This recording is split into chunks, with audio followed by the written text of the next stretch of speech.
नमस्कार. आज आपण एक महत्त्वाची माहिती जाणून घेणार आहोत.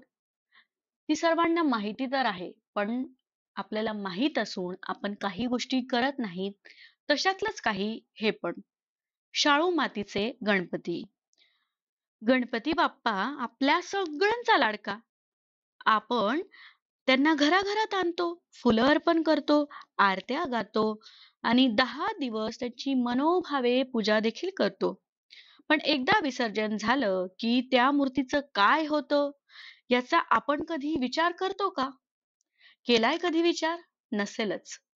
पूर्वी आपल्या आजी-आजोबांच्या काळात गणपती शाडू मातीपासून म्हणजेच नैसर्गिक मातीपासून बनवले जात होते.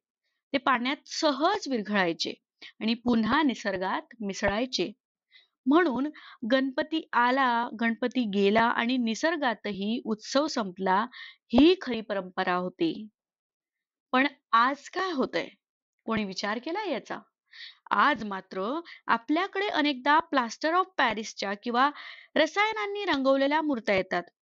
त्या दिसायला अगदी सुंदर दिसतात, आकर्षक दिसतात, हलक्या असतात, पण पाण्यात मात्र विरघळत नाहीत.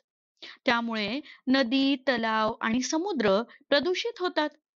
मासे मरतात, पाण्याचा रंग आणि वास देखील बदलतो आणि शेवटी माणसाच्याच आयुष्यावर याचा परिणाम होतो. मग यावर उपाय तर असेलच ना? उपाय काय? तर उपाय आहे शाळू मातीचे गणपती. ही मूर्ती साध्या आणि नैसर्गिक मातीपासून बनते. त्यावर हानिकारक रंग देखील नसतात. फक्त नैसर्गिक रंग वापरले जातात. मूर्ती पाण्यात विसर्जन केल्यानंतर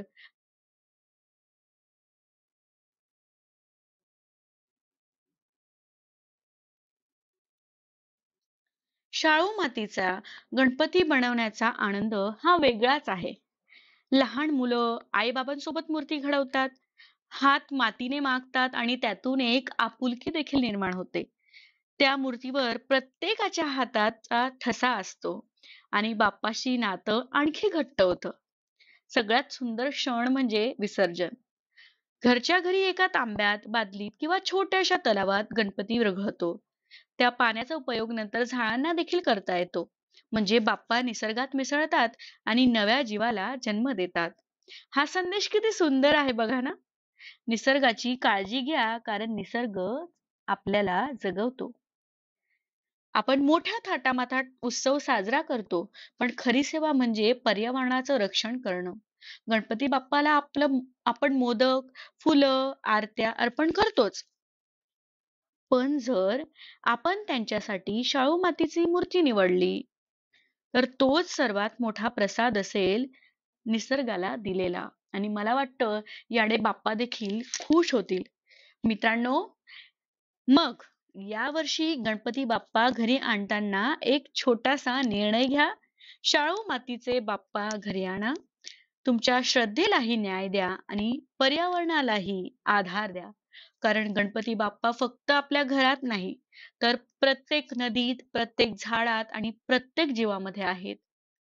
मग सर्वजण करताय ना निर्णय? ठरवताय ना? शाडू मातीचे बाप्पा घरी येऊ द्या.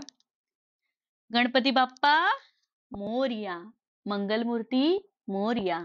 पर्यावरणाचं रक्षण करा, निसर्गाला सांभाळा.